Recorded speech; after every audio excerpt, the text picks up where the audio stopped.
Oi. Meus irmãos, boa noite a todos os que estão aqui e aos que estão em casa. Antes que eu me esqueça, eu ia avisar isso domingo. Eu acho que teria sido melhor, mas eu esqueci.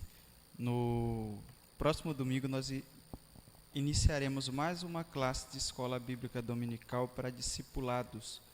Nós tivemos em 2019 uma turma e agora em 2020 nós encerramos recentemente, a de 2020. Então a gente atrasou alguns domingos e precisamos entrar.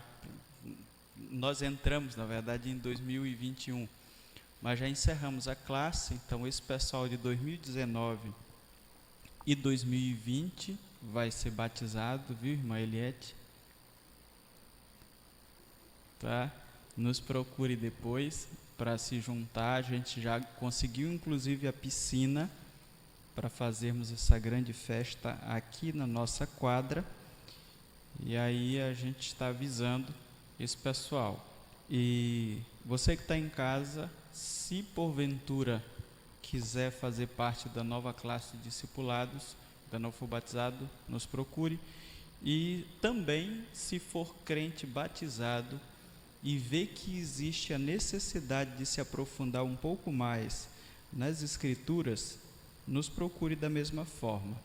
A gente usa um modelo de discipulado bíblico um pouco diferente. A gente trabalha algumas temáticas. A gente começa com a questão da Bíblia, a gente faz um apanhado histórico sobre ela, mas inicialmente a gente faz algumas discussões quanto à Bíblia como palavra de Deus. E aí, nessa parte, a gente enfatiza que existem várias colocações na própria Bíblia sobre ela, acerca da palavra de Deus. Por exemplo, quando você olha para a Bíblia, nós temos palavra de Deus em forma de decretos, que são ordens imutáveis de Deus, mandamentos imutáveis, e a gente também tem palavra de Deus de aplicação pessoal. A gente fala lá, palavra de Deus de aplicação pessoal são manifestações que Deus fez a pessoas de forma pessoal e mandou essas pessoas fazerem alguma coisa. E aí a gente tem Deus falando com Adão, a gente tem depois Deus falando com Abraão, dentre outras situações. E eu acho que é importante a gente aprender isso porque facilita a nossa compreensão da Bíblia. Que às vezes a gente lê a Bíblia e diz, não, é a palavra de Deus, então se a jumenta lá de Balaão falou, a minha talvez fale. A gente pensa às vezes dessa forma, e não é bem assim. Eu sempre quando falo sobre isso, eu falo lembrando de uma música que eu cresci ouvindo nas igrejas: irmãos, faça que nem Jacó, segure o anjo. Essa música é uma aberração teológica, ela não considera essa diferença que existe, ou essas diferenças que existem na palavra de Deus quanto à palavra de Deus em si. E aí a pessoa começa a fazer esse tipo de colocação. Então a gente aprende isso, e inclusive a própria Bíblia diz que Cristo é a palavra de Deus. Então a gente trabalha também nesse sentido.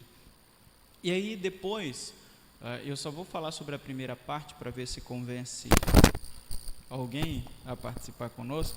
A gente faz um apanhado histórico sobre o processo de canonização da Bíblia, o processo de escrita. A Bíblia começou a ser escrita mais ou menos no século tal, antes de Cristo, no período do Novo Testamento. Os livros que já eram considerados inspirados por Deus, canônicos, faziam parte do cânon judeu, o judaico, e depois os livros do Novo Testamento. A gente entende que isso é importante para os crentes aprenderem. Eu acho que isso é muito básico, realmente muito básico, que todo crente precisa saber, que afinal de contas a Bíblia não caiu do céu, houve todo um processo que nós precisamos aprender.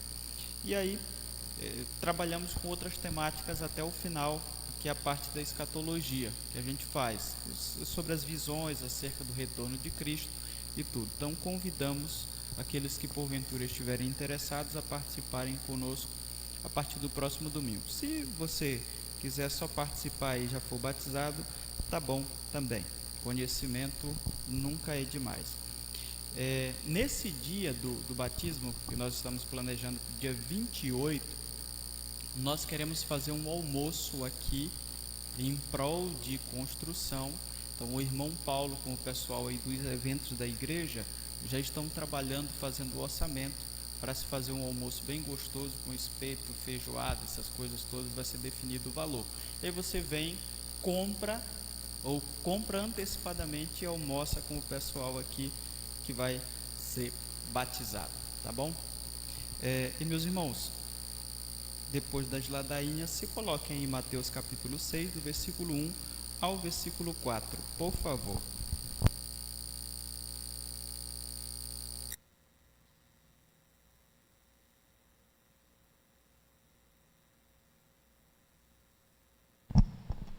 Mateus capítulo 6, do versículo 1 ao verso 4, diz assim: Guardai-vos de exercer a vossa justiça diante dos homens, com o fim de serdes vistos por eles.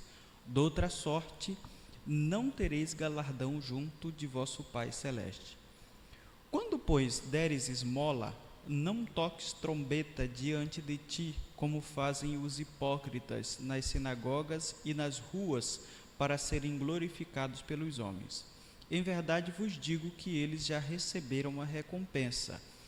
Tu, porém, ao dares a esmola, ignore a tua mão esquerda o que faz a tua mão direita, para que a tua esmola fique em secreto, e teu Pai que vê em secreto te recompensará.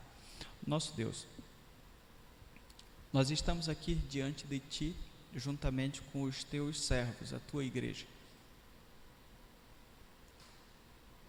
Tanto aqueles que estão presentes neste local, quanto os que estão em seus lares agora. Eu quero te pedir neste momento, que independentemente de mim, que sou pecador, a tua palavra cumpra com o seu propósito na vida de todos aqueles que estiverem ouvindo neste momento aquilo que ela disse através da leitura e irá nos dizer através da exposição.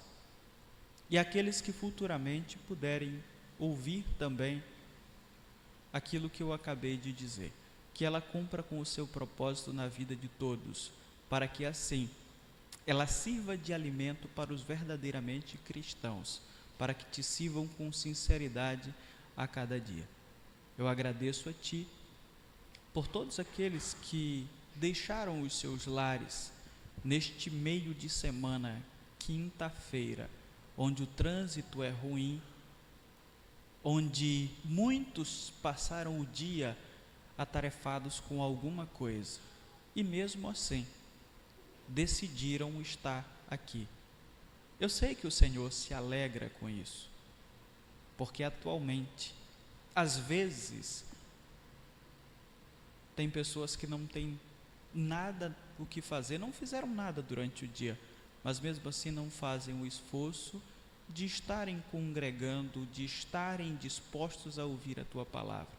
Nós sabemos que vivemos dias de esfriamento espiritual. As pessoas às vezes ouvem a tua palavra e não colocam como algo importante.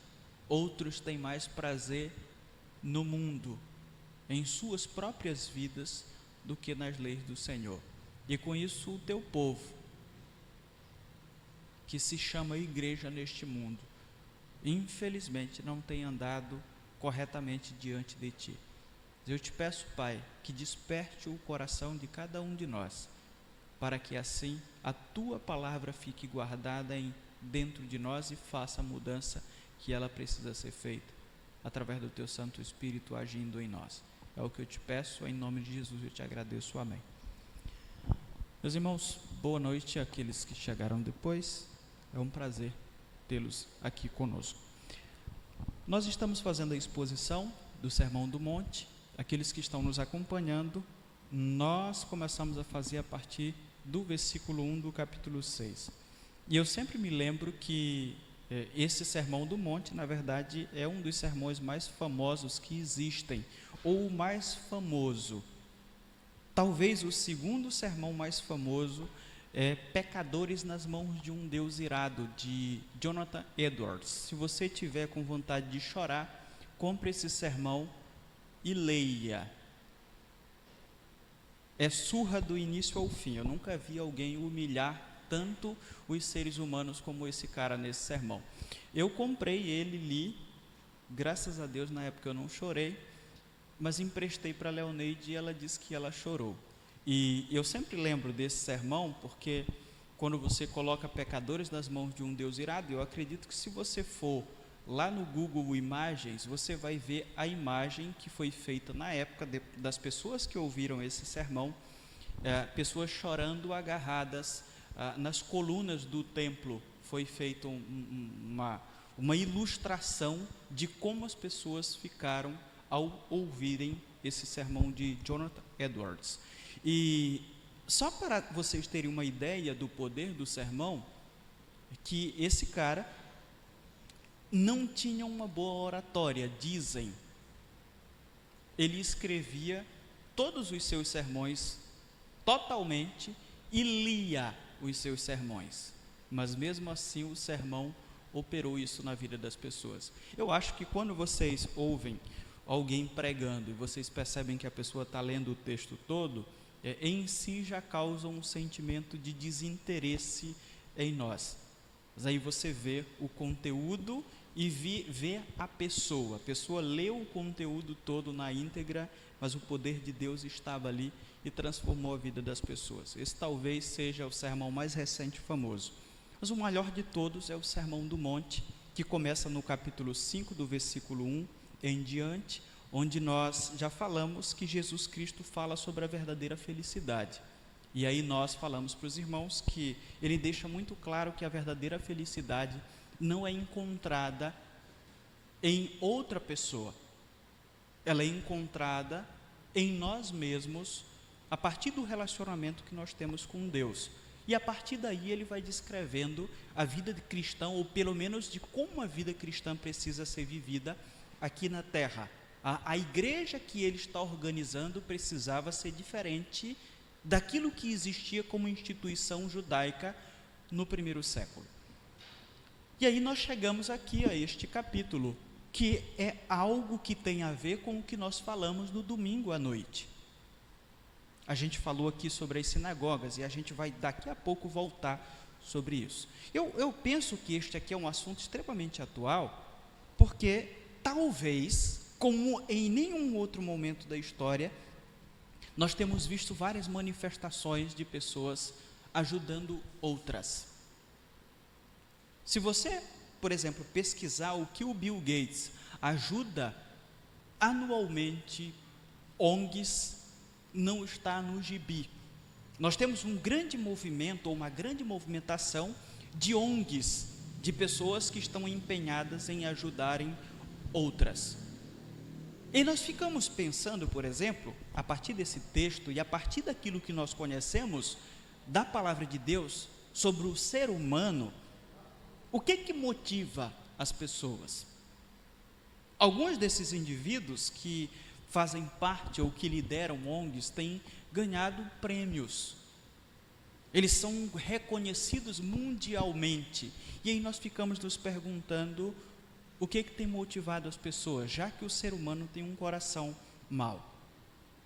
Esse é um assunto muito interessante. A gente, por exemplo, tem visto artistas famosos fazendo campanhas para ajudar pessoas. As pessoas que saem ajudadas dali, eu acredito que saem muito felizes, mas nós ficamos nos perguntando o que motiva pessoas a ajudarem outras neste mundo. Será que é a bondade que existe no coração do ser humano, ou as pessoas estão fazendo isso para estar em algum holofote?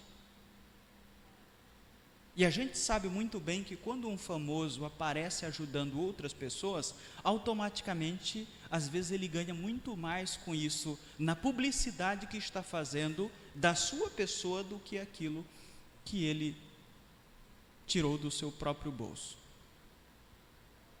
As pessoas estão vivendo um momento onde elas acreditam que são boas, mas apesar de ajudarem outras, a gente vê algumas contradições.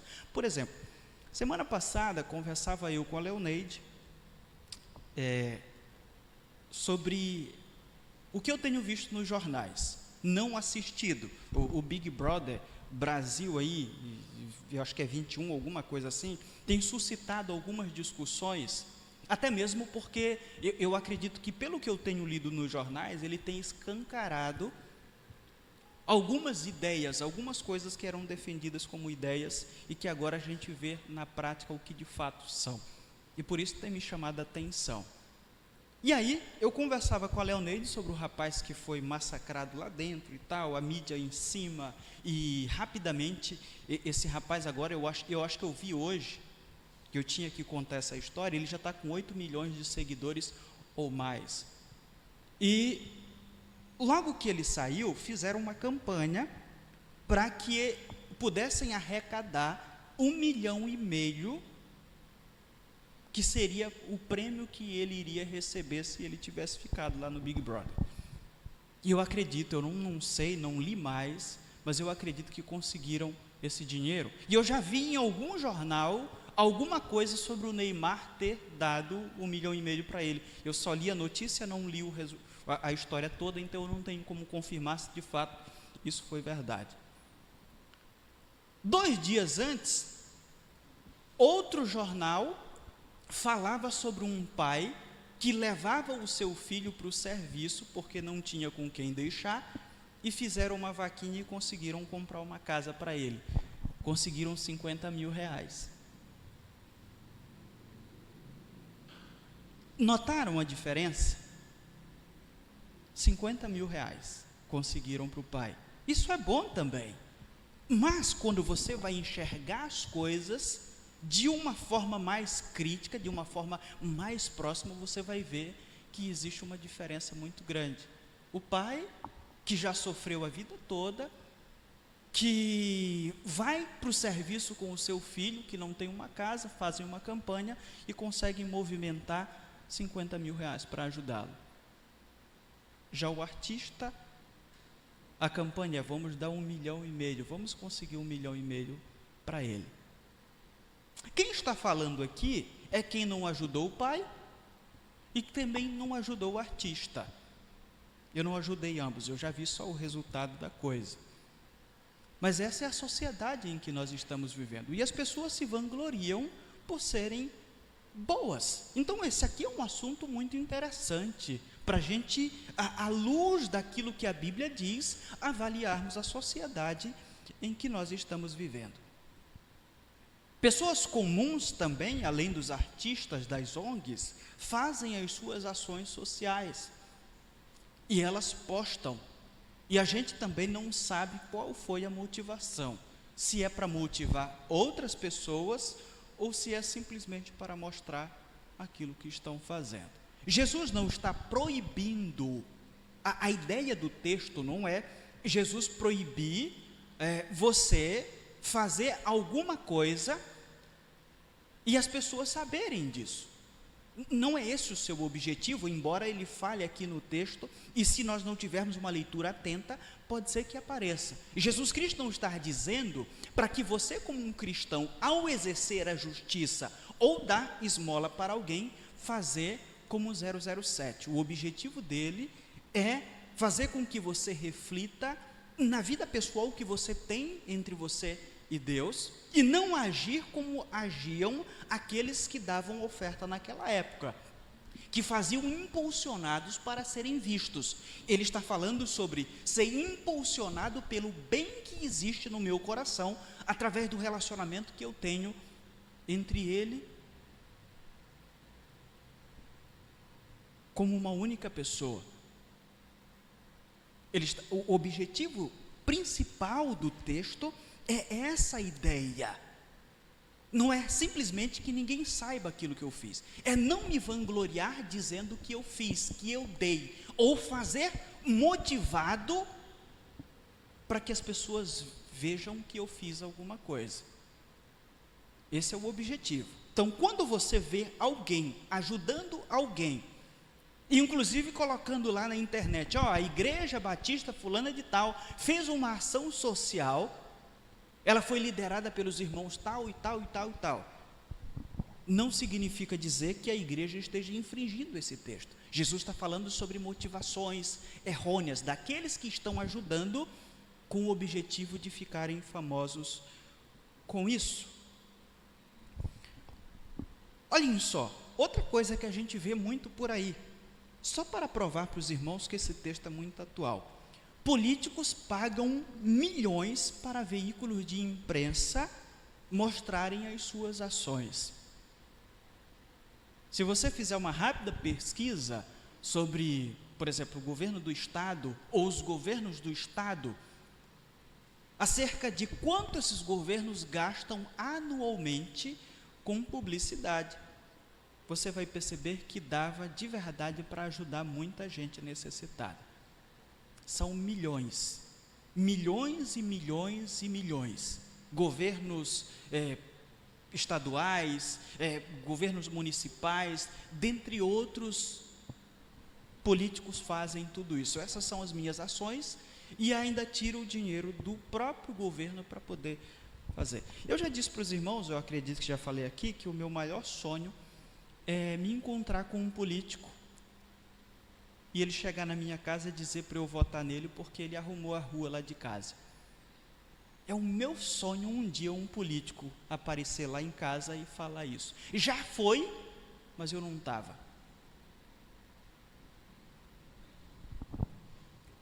Olhamos para o que a Bíblia diz sobre o ser humano, antes de nós chegarmos bem aqui naquilo que Jesus Cristo disse. Eu quero citar um texto aqui, já recitado por Paulo, do Antigo Testamento, ele cita em Romanos. Ele diz assim sobre o ser humano: como está escrito, não há um justo, nenhum sequer. Não há ninguém que entenda, não há ninguém que busque a Deus. Todos se extraviaram e juntamente se fizeram inúteis. Não há quem faça o bem, não há nenhum sequer. A sua garganta é um sepulcro aberto. Com as suas línguas tratam enganosamente. Peçonha de áspide está debaixo de seus lábios, cuja boca está cheia de maldição e amargura. Os seus pés são ligeiros para derramar sangue. Em seus caminhos há destruição e miséria, e não há, ele diz, e não conheceram o caminho da paz. Não há temor de Deus diante de seus olhos. Isso está em Romanos capítulo 3, do versículo 10 ao versículo 18. Paulo está citando o Antigo Testamento. Dessa forma ele está mostrando para nós que o texto em si, quando foi dito no Antigo Testamento, não estava se referindo apenas aos judeus de lá, se refere ao ser humano. Então, como é que um ser humano que é desse jeito, que é personificado sem Deus, nas Escrituras dessa forma, pode ser um ser humano bom, que ajuda as pessoas sem um objetivo por trás? Parece que não tem como. Jesus Cristo diz para os seus filhos, para aqueles que estavam ouvindo, para nós hoje, Ele nos faz lembrar que a nossa recompensa está em Deus. Então, eu vou fazer alguma coisa, mas eu preciso entender que inicialmente a minha recompensa está em Deus. E além dele dizer isso como grande ideia do texto, ele vai nos dizer no versículo 1 ao versículo 2 que Deus não recompensará quem já recebeu recompensa dos homens pelo que fez na terra. Mais uma vez, Deus não recompensará quem já recebeu recompensa pelos homens, pelo que a pessoa fez na terra. Olhamos um pouco para o contexto desse texto, que eu acho que vai ficar um pouco mais claro para nós. Na exposição de domingo à noite, nós falamos, de forma resumida, sobre como funcionava a sinagoga. Nós falamos sobre o presidente e falamos sobre outros cargos. Eu queria aqui voltar ao cargo dos distribuidores de esmolas que existiam lá. Então, quando Jesus Cristo está falando para aqueles ouvintes, é claro que eles lembravam logo, inclusive ele faz uma citação direta ou uma alusão direta à questão da sinagoga. Então, quando ele está falando sobre distribuição de esmolas, é claro que aquelas pessoas pensavam sobre, principalmente, aqueles que recolhiam as ofertas para fazerem a doação aos pobres. Eu disse o seguinte, que esses distribuidores de esmola recolhiam oferta dos mais ricos para doarem para os mais pobres, para que eles tivessem ao menos 14 refeições por semana. Foi isso que nós falamos aqui. É muito provável, eu fiquei pensando sobre esse texto, sobre essa informação histórica, é muito provável que inicialmente esse costume dos judeus tivesse uma motivação boa, tivesse objetivos sinceros. No entanto, com o tempo, ao que tudo indica, pelo que Jesus Cristo diz aqui, tornou-se uma espécie de disputa de galardões nas sinagogas. As pessoas não faziam porque tinham um relacionamento profundo com Deus e entendiam que Deus exige o amor pelo próximo, e por isso nós precisamos colocar aquilo que Deus tem nos abençoado para abençoar a vida do outro. Eles não pensavam dessa forma, e é por isso que Jesus é bem enfático aos seus ouvintes. Eu fiquei pensando, por exemplo, o Antigo Testamento em si, eu citei isso há poucos dias, que inclusive proíbe a xenofobia, sempre lembrando aos judeus que eles foram estrangeiros também. Então, tratem bem aqueles estrangeiros que estão com vocês, ou estão entre vocês. Existiam algumas regras que serviam para ajudar as pessoas. Por exemplo, a Bíblia dizia assim: se você entrou na sua propriedade, você vai colher, não colha os frutos que estão no chão, colha só aqueles que estão nas árvores. Deixem aquilo que está no chão para os pobres. Se você porventura passar em uma propriedade e estiver com fome, você pode ir lá e pegar um fruto da árvore da pessoa e comer. Você só tem umas regras que você tem que seguir: não pode levar para casa e também não pode meter a foice, caracterizava roubo. Tudo isso para que os israelitas colocassem com esse senso, ou tivessem um senso de amor ao próximo, de que Deus ama as pessoas e de que nós precisamos agir dessa forma, cuidando um dos outros.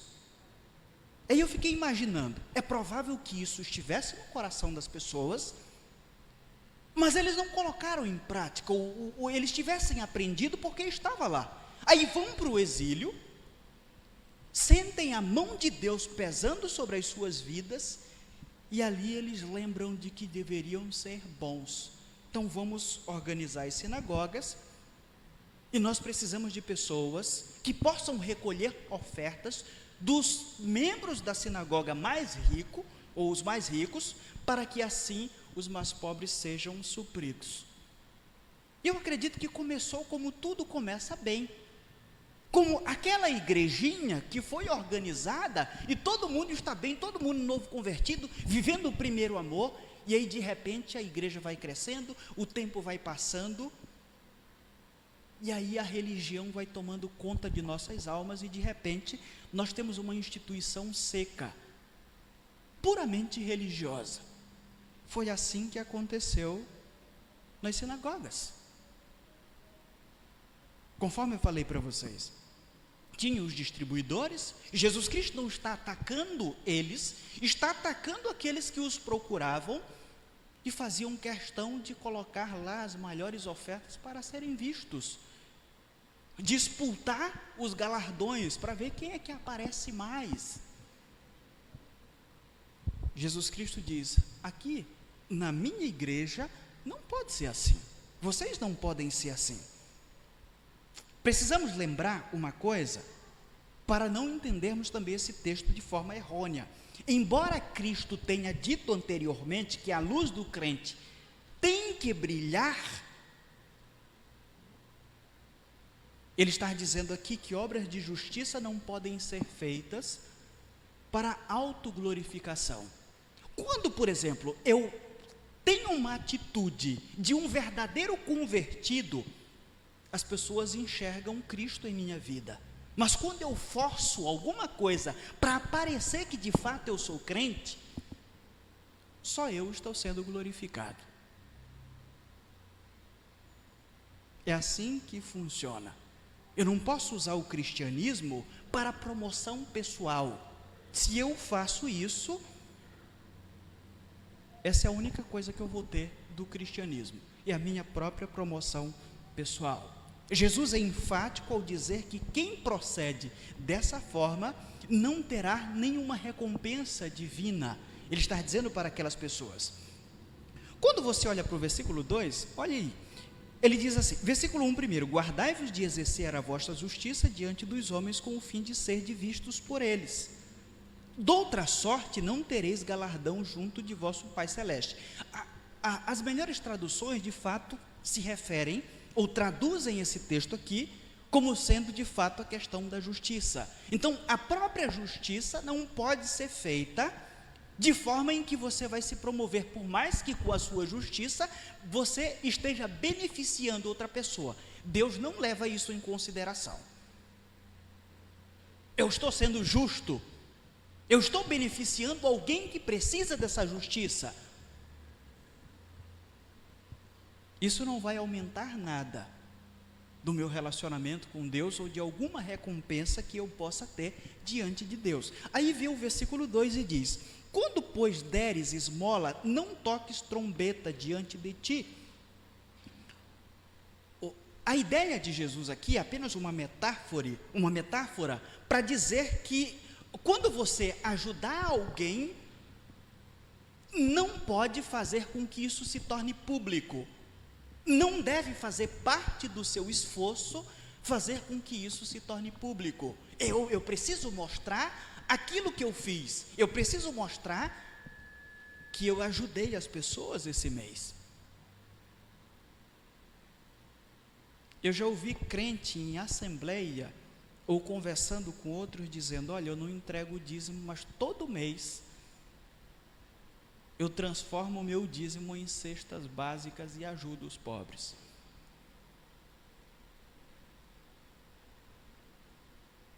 Graças a Deus que as pessoas estão comendo, se isso for verdade. Mas diante de Deus isso não muda nada, entre o relacionamento de quem faz isso com Deus. Não muda nada. E aí, Jesus Cristo diz aqui, como fazem os hipócritas. A palavra hipócrita, naquele contexto, é uma palavra que se origina do contexto grego, que inicialmente era a máscara que os atores utilizavam para a encenação.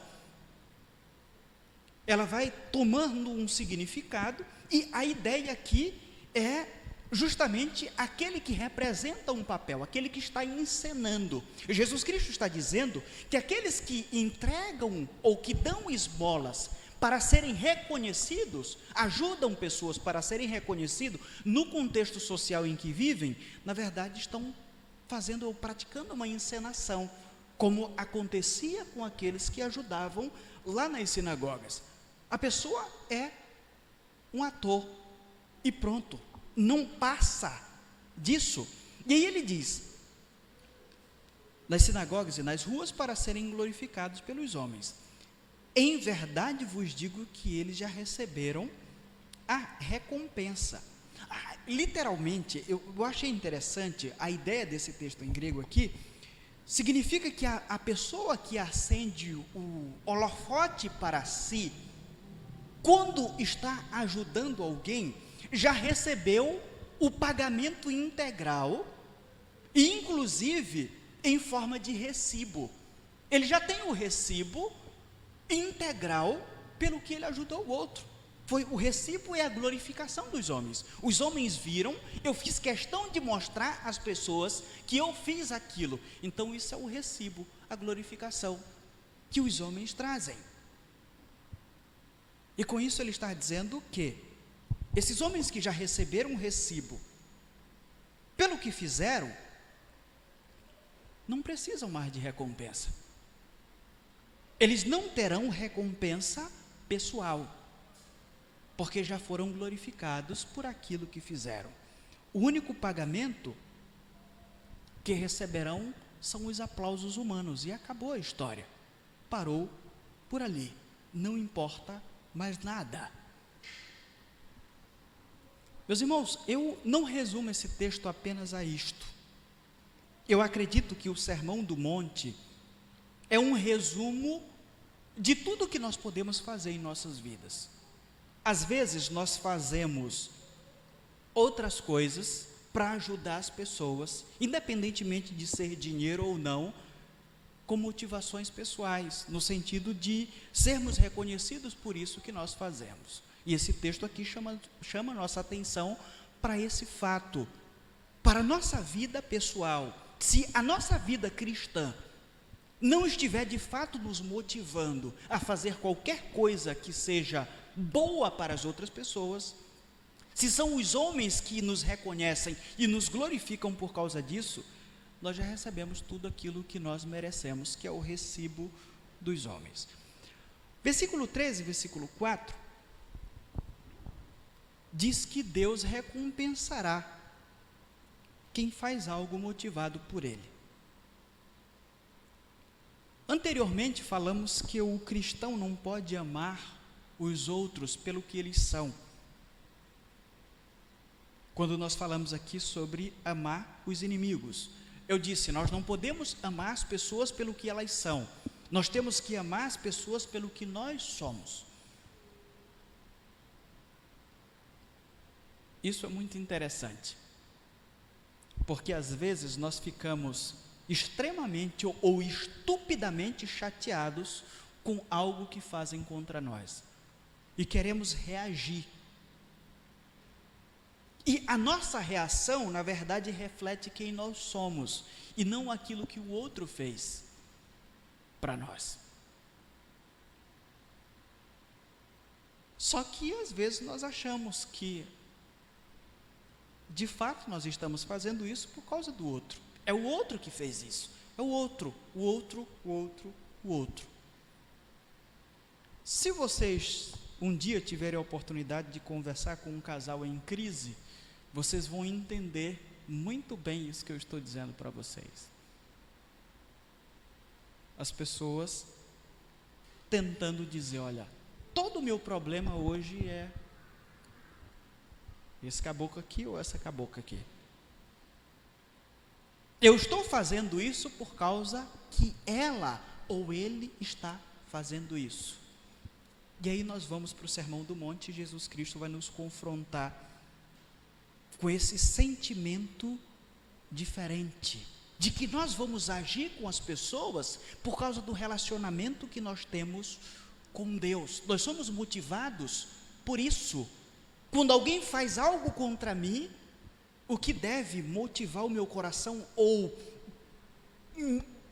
motivar a minha vida de uma forma total é justamente aquilo que eu tenho de relacionamento com Deus. Isso é o mais importante. Da mesma forma, a motivação para ajudar alguém deve ser justamente essa: uma única via de agradar a Deus. Eu estou fazendo isso porque eu quero agradar a Deus, não porque eu quero agradar a pessoa que está sendo ajudada, não porque eu quero fazer com que as pessoas reconheçam aquilo que eu fiz.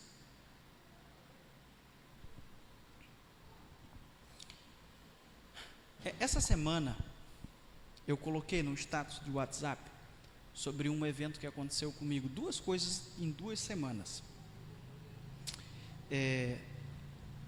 A Netshoes, que mandou os sapatos em dobro para mim, inclusive ainda está a caixa de sapato lá em casa, aguardando eles irem buscar. Ficaram de mandar um e-mail para me dizer o que eu tinha que fazer, e está lá, guardado ainda. E os porteiros do condomínio viram, eles souberam, porque o dia que disseram, eu estava no escritório da ordem, E aí mandaram a mensagem e disseram, olha, seu pedido foi entregue. Eu cheguei lá com o porteiro, que é o mais chegado, que a gente conversa sempre lá, ele disse, não chegou nada. E aí eu entrei em contato e disseram que tinham entregue, a empresa disse que foi entregue para mim. E eu voltei lá com ele e disse, olha, disseram que entregaram para mim. Então eu conversei com ele lá, eu sabia que não tinha sido ele que tinha recebido. Eu sabia que tinha dado problema lá. Aí aconteceu uma enrolada toda lá, e aí de repente mandaram de novo, e depois o que entregaram a primeira vez, não sei aonde, chegou com 10 dias depois. E eles viram que chegou repetido. E aí, essa semana eu fui lá com ele e disse, olha, Nilson,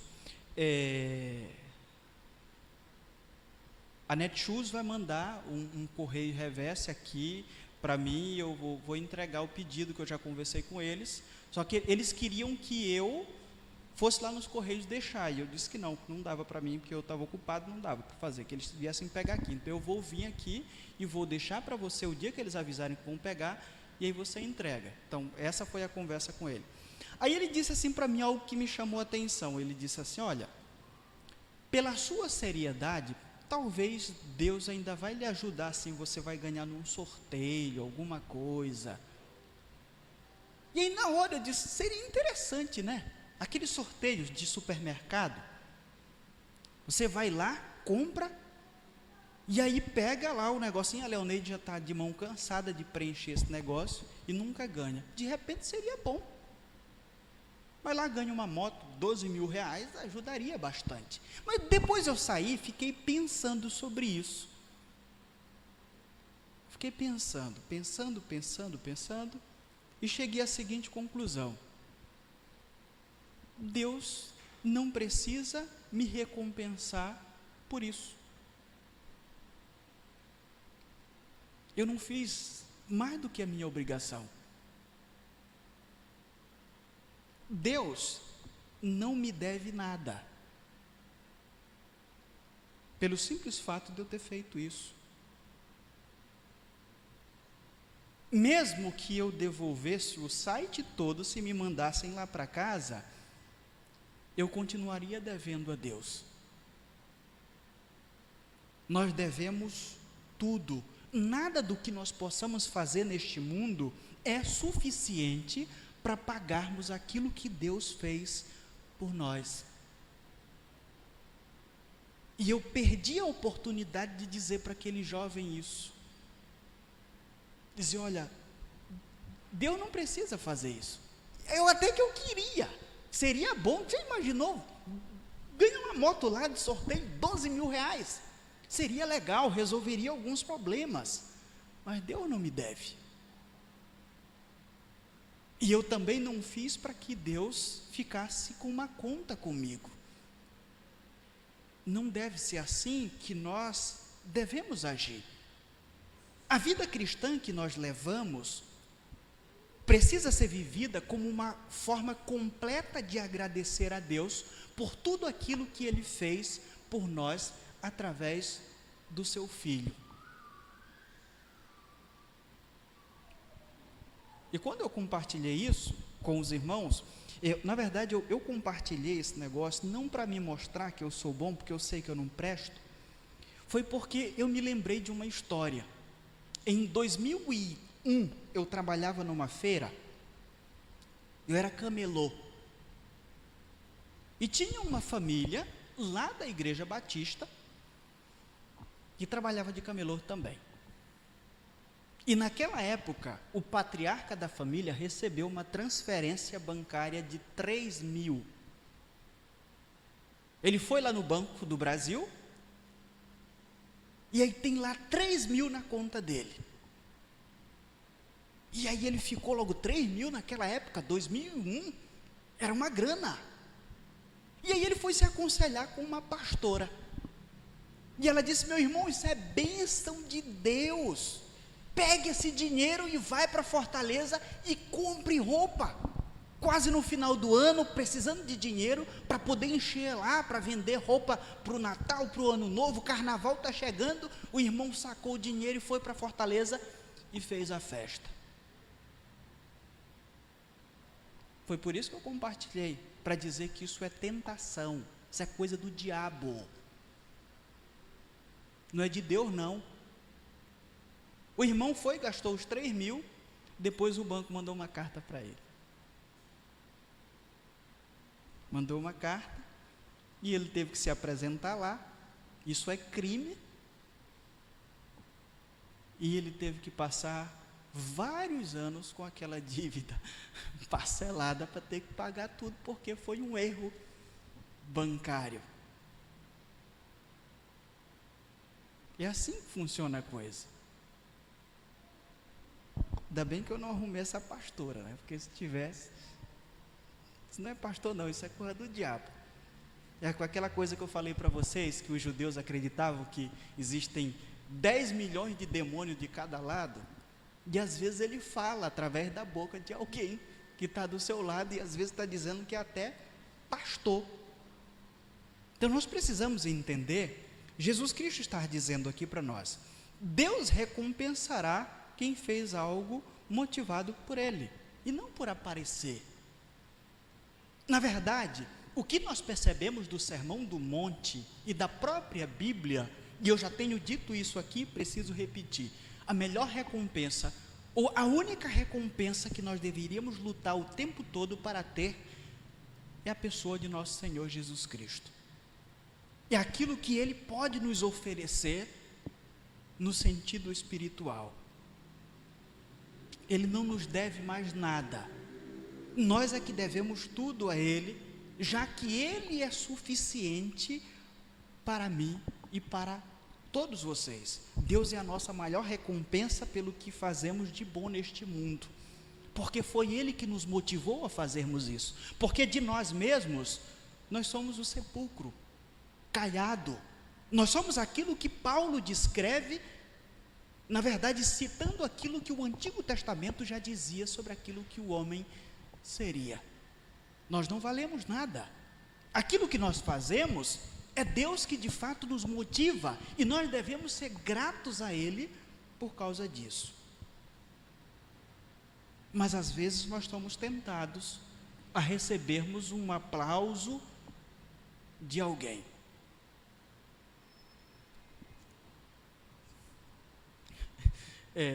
Eu vou encerrar com essa daqui. Em 2018, quando eu recebi a minha mochila em dobro, teve um crente que chegou comigo e disse: pastor, não devolve não, me vende. Até hoje eu não esqueço disso. Me vende. O demônio às vezes fala aos nossos ouvidos, e o tempo todo ele está dizendo: desagrada a Deus,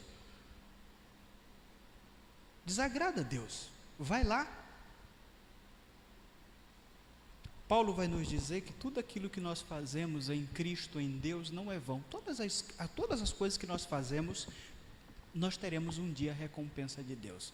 Mas eu queria que você pensasse em recompensa, quando esse texto fala que tu, porém, ao dares a esmola, ignore a tua mão esquerda o que faz a tua direita, para que a tua esmola fique em secreto, e teu Pai que vê em secreto te recompensará. Quando a gente olha para esse texto aqui, a primeira coisa que nos vem à mente seria ganhar no primeiro sorteio que aparecer. Mas nós devemos, na verdade, olhar para a recompensa que ninguém pode nos tirar. Qualquer coisa que Deus pudesse nos dar aqui como resultado de nossa fidelidade, é passageiro. É passageiro. O que nós precisamos mirar é naquilo que é eterno. É que, poxa vida, isso aconteceu comigo e mais uma vez eu consegui resistir ao diabo. E pelo menos dessa vez ele fugiu.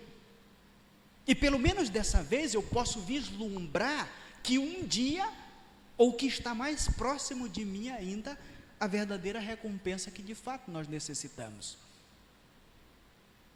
Aqui nós temos uma espécie de dualidade. demonstrando que, na verdade, o homem quer aquilo que lhe convém aqui e agora, que é o aplauso. Nós queremos fazer algo e queremos que as pessoas cheguem conosco e nos aplaudam com isso, aquilo era o que acontecia nas sinagogas, e é por isso que Jesus Cristo faz esse tipo de ataque àqueles homens, para que esses homens não viessem fazer parte de sua igreja e fossem dessa forma. Precisam ser diferentes. A recompensa divina às vezes demora, mas é certo que ela virá. E um dia ela chegará para todos aqueles que foram fiéis de forma imutável, de uma forma perfeita.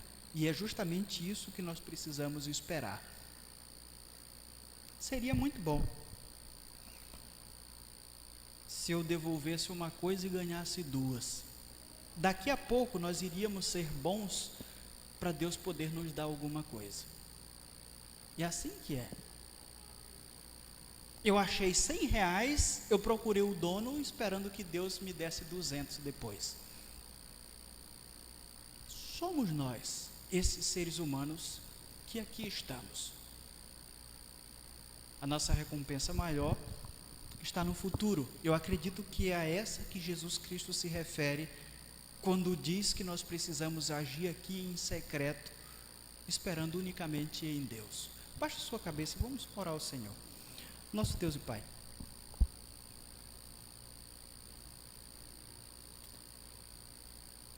esse texto, na verdade, mostra o quão miseráveis nós somos. Ele nos lembra que até mesmo os nossos atos de justiça, a nossa filantropia, podem estar embrenhadas no pecado. Refletindo o que de fato nós somos. Eu tenho visto tantos crentes esperando tanto deste mundo, e eu percebo que na verdade essas pessoas não conhecem a tua palavra, porque 4 versículos são capazes de nos dar um diagnóstico perfeito e profundo de quão maus nós somos.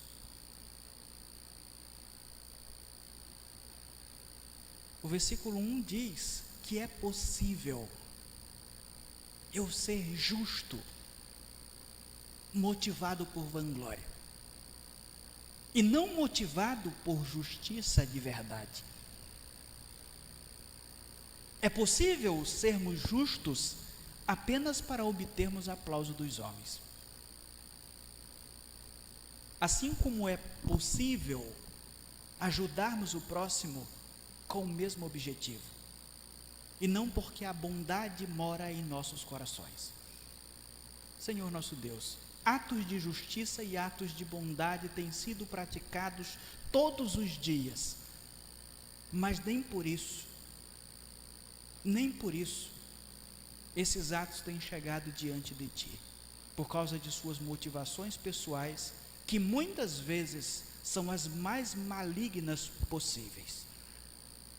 Às vezes há mais pecado em alguém que aparentemente está agindo de forma justa, e também em alguém que aparentemente está demonstrando empatia e amor com o próximo, do que alguém que não está fazendo nada.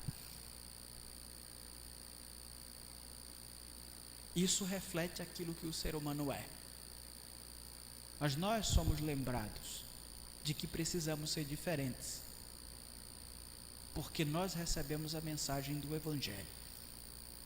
Nós aprendemos de Cristo que a justiça precisa brotar dos nossos corações, porque é um atributo de nosso Deus e Pai,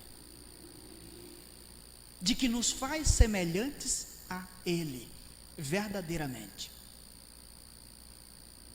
Ajudar o próximo também deve ser algo que devemos fazer, porque faz com que façamos a Tua vontade, faz com que demonstremos na prática de que amamos os outros. Não da mesma forma como o Senhor nos amou através do seu Filho, mas pelo menos reflete alguma coisa nesse sentido. Eu te peço que nos ajude a sermos assim, Pai. Apesar de nós, apesar da nossa natureza decaída, nos ajude a agirmos verdadeiramente com motivações cristãs, para que ao final, no futuro, nós possamos ser recompensados com a coroa da justiça, porque vivemos um cristianismo autêntico aqui, porque esse é o nosso compromisso pessoal contigo e não com o mundo. Nos ajude, porque entendemos que é difícil, na verdade é impossível vivermos assim, se não for o Senhor nos ajudar. E eu te peço que a partir disso, o mundo possa ver que de fato, a Igreja de Cristo é de fato conhecedora de Cristo. Abençoe-nos, Pai, não só hoje, como para todo sempre, e principalmente nesses tempos de estadias difíceis que nós estamos enfrentando aqui na terra, onde o homem se detém senhor do bem e do mal. É o que eu te peço, em nome de Jesus eu te agradeço, amém. Meus irmãos, eu acredito que o culto está encerrado. Quem trouxe oferta, por favor, depois coloque no gasofilaço. Que Deus abençoe a vida de todos vocês. Que tenham todos uma boa noite.